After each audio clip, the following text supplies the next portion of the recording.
The late British Prime Minister Winston Churchill famously said about the Royal Air Force during World War II that never had so many owed so much to so few. Well, we have a similar story right here in the Piedmont Triad about some of the original settlers. Yeah, the first Quakers came here in the late 1600s and set up churches that still exist today. This month, the Springfield Friends Meeting, as one of those congregations is known, is celebrating its 250th anniversary. And as you'll see in tonight's Buckley Report, the members of that meeting have had a massive influence on just about everything in our area. Everything in here came from Quaker homes. Their Museum of Domestic Life is one of Springfield Friends' newer buildings. This building was built in 1858, just before the Civil War. The lessons you'll find inside are eternal. The stuff here in this building shows an unbelievable level of ingenuity for people who had to make stuff themselves. The story begins with the greatest land deal south of Manhattan Island. We bought 22 acres in 1773 for the grand total of 5 shillings, which was about the cost of a new axe head at the time. It's what they did with it that's the real story, as they used the virtues of that ingenuity and a dedication to education and freedom that are still felt here today. The Quakers' role in the freedom story of the Underground Railroad is fairly well known, but the artifacts like this one, taken from a Quaker farm in the area, are still rare. This stone was a marker.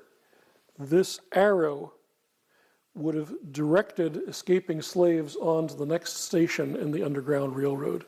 The Quaker role in the Triad economy is somewhat less well known, especially the outsized influence of a man named Allen Jay. He was a superb fundraiser. He could talk money out of the trees.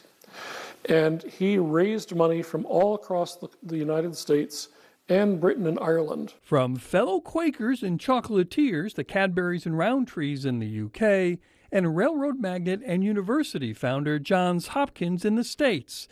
And it was a transformative sum. In today's dollars, they raised close to $38 million to help friends in North Carolina stay here and prosper. One family who stayed saw an opportunity in the local hardwoods that grew here. That's right.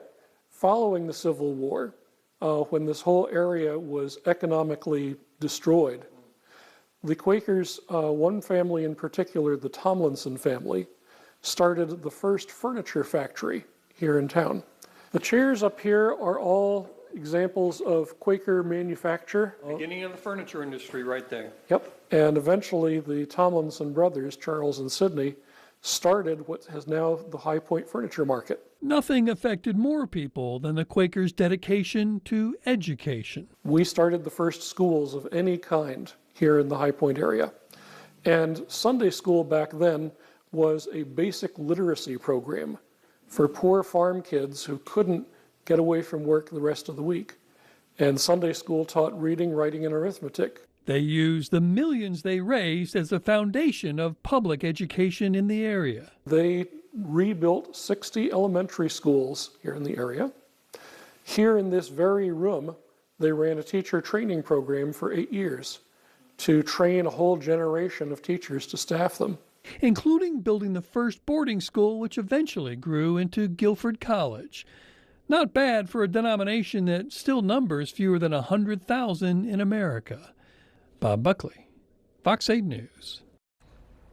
There are so many other things, like the model farm that helped agriculture make a huge leap forward. This television station sits on the land that was that farm. You or your school class can tour the Springfield Friends Museum in Archdale. Just call them for an appointment.